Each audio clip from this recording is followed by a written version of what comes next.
In this week's video, we visit Brockholes Stone Circle, we meet Morris dancers, and we watch the sun go down at midwinter. Welcome to this week's video. We've got quite a few things this week. We've got the Stone the Crows painting. I'm going to go through a little bit of the process of doing that. We meet Stone the Crows Morris dancers where they were dancing at Brockholes Stone Circle at Brockholes Nature Reserve. The Stone Circle there was organised and sourced by John Lamb in 2015, so it's actually quite a recent circle. But I really like that. I really like that there was modern paying tribute to traditional and even ancient with the stones. We also get to see a little bit of the midwinter sun going down. Quite a magical moment. At the end as well, I'm going to introduce a little bit of questions and answers. So at the end of the video, just before I show you the final painting, I'm going to answer one of the questions that was put to me this week. So thanks very much for sending in your questions, and if you have any more, stick them below. Please like and subscribe. I'm hopefully going to be giving out more, I wouldn't say hints and tips, it's just answers as to how I would do something. You might get some ideas from it, but I'm not saying that I do things the correct way, I just do things my way. So here we go. Let's get started with the painting. So I'm just going to put in any layout. I'm going to decide where the dancers are going to go, where the crows are going to go. I've already done some sketches in my notebook. I just need to transfer those ideas into here. I'm going to do the stone circle as well, and a little bit of the background of Brockholes. So it's taking that midwinter scene with the Stone the Crows Morris dancers and the stone circle and the sun going down at midwinter. It was an amazing evening. It's the first time I've been at any event for midwinter where the sun is there. It's a clear sky, very still. It was freezing cold, but it was an amazing evening. So I'm going to paint, and in between I'll show you in and around Brockholes and some of the dances the Morris dancers did. It was a fantastic evening.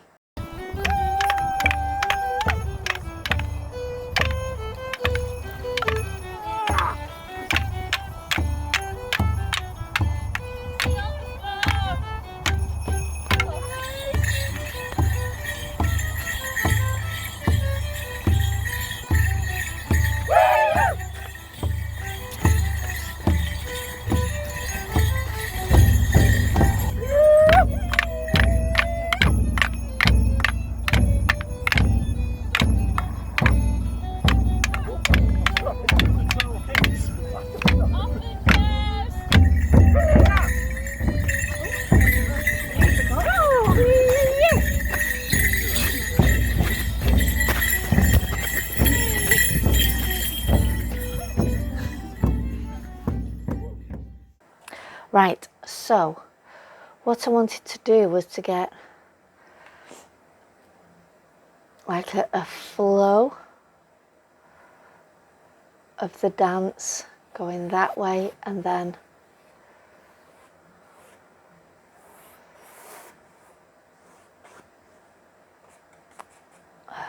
the crows going around that way, and then the stone circle. Actually, it's more that side of it, like that.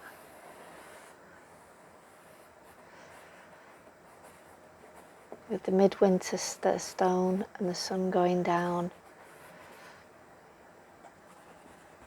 I'm not worried about shape or anything at the moment. It's more about laying it out and putting in the composition. The costumes for the Morris dancers were fantastic. They had coats on that were covered in black feathers. And it really, when they were stood still, they looked really cool, but it was when they were moving and when they were dancing around and swirling and spinning, that's when the clothing really came to life. And it was fantastic to watch. I'm glad I managed to capture some of it on video actually.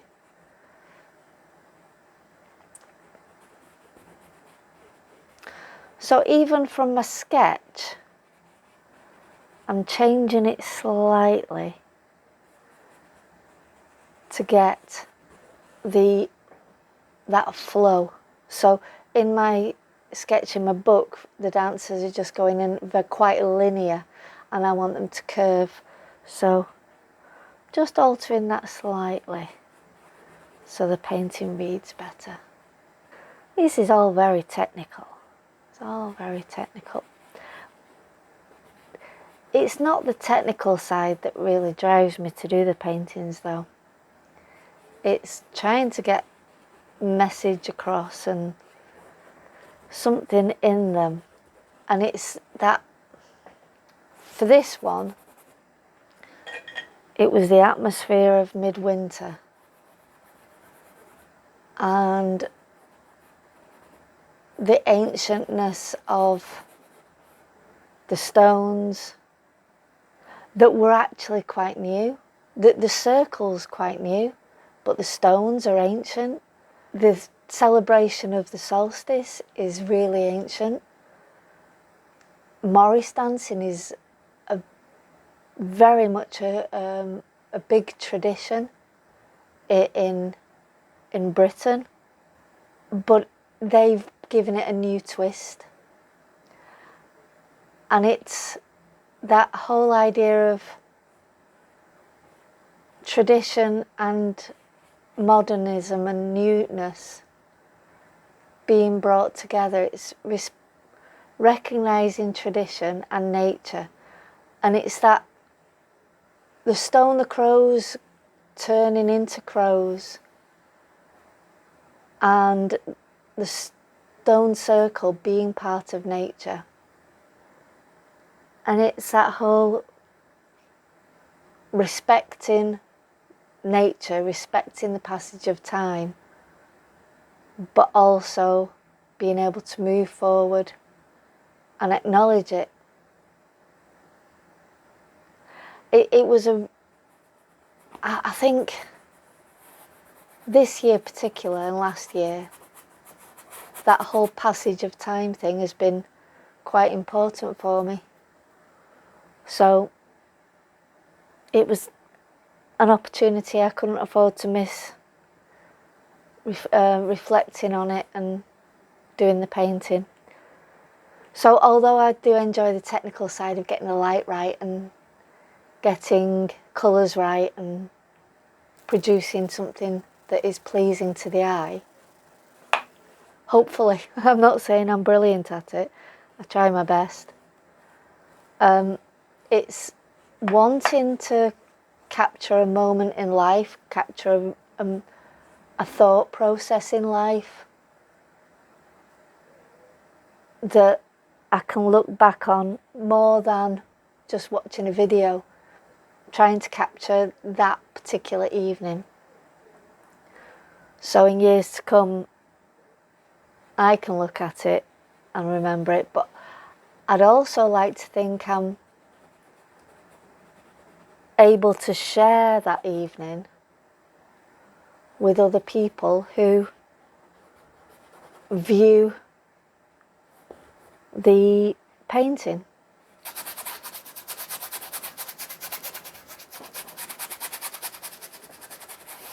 So that gives you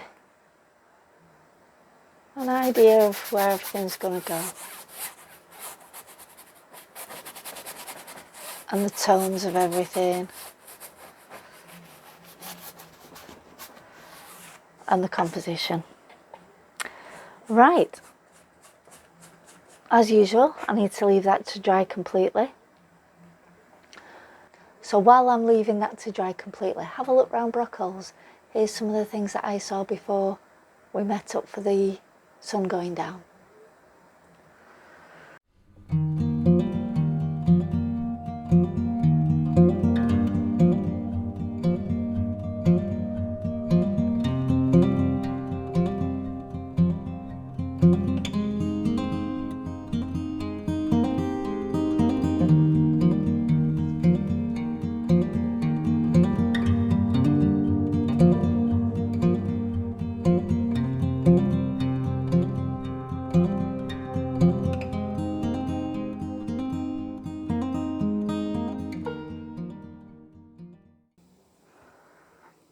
So what I'm going to do is I'm just going to mix a very golden colour in a glaze to glaze over the whole thing, because I don't want to have white fighting through. There's only going to be a very small amount of white right at the end.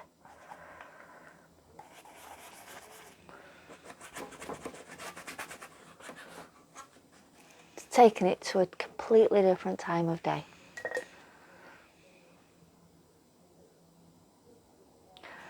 Leave that to dry again. Here's a little bit more of Stone the Crows.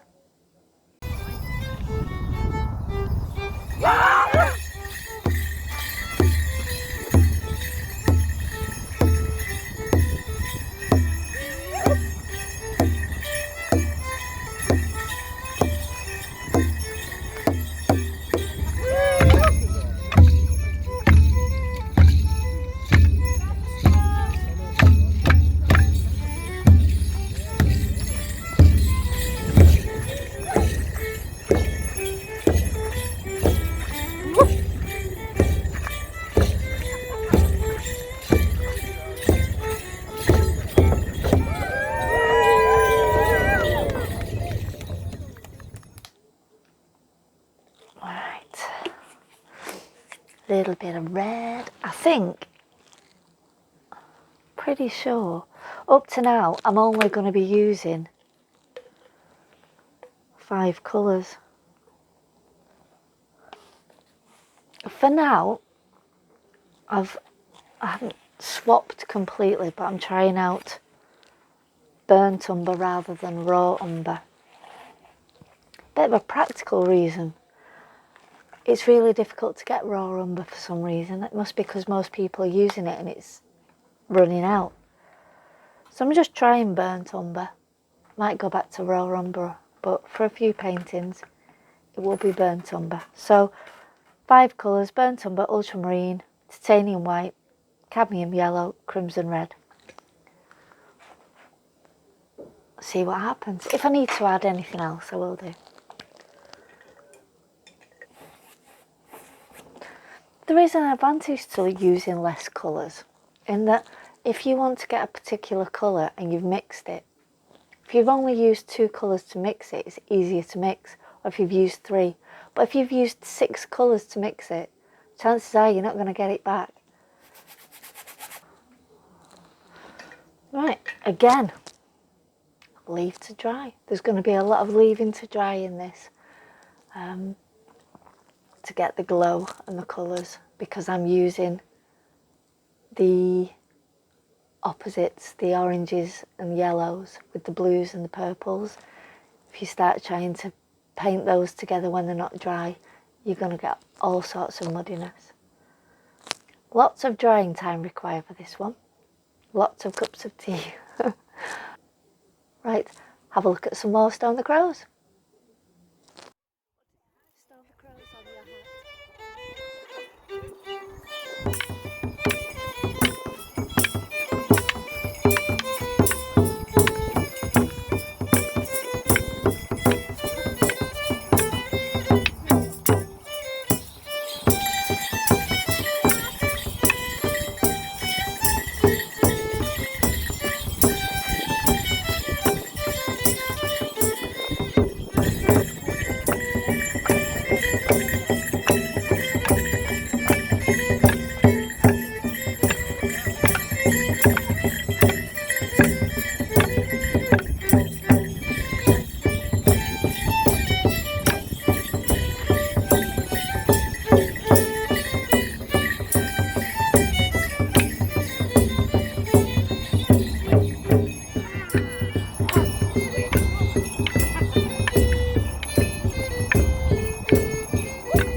Questions and answers. Welcome to the new bit that's been added on in the videos. It's the questions and answers section, and by no means I don't know exactly the way to do everything. I have art training, but it changes. People do their own things, people find out their own ways. So when I do give an answers, this is my answer, the way I would do it. You may find it completely useless, but you may find a little bit of information in there that helps you along your way and gives you an idea of what to look for from other artists as well. That's one tip I would give, is find as much as you can from other artists before making your own decision. Right, so here we go. We've got the first question is from Shoized. She gave me a question on Facebook, and it's: what tips can you give when trying to bring the foreground and background together to form a harmonious finished piece? I chose this question because there is a little bit of foreground and background work going on, especially in the field bit. So what I try and do is I try and do 3 different things to get the background and the foreground harmonious. I use saturation of colour, which is how much pigment is in the colour. At the background, I use a very low saturation, so toning it down with whites and blues to make it a cooler, less intense colour.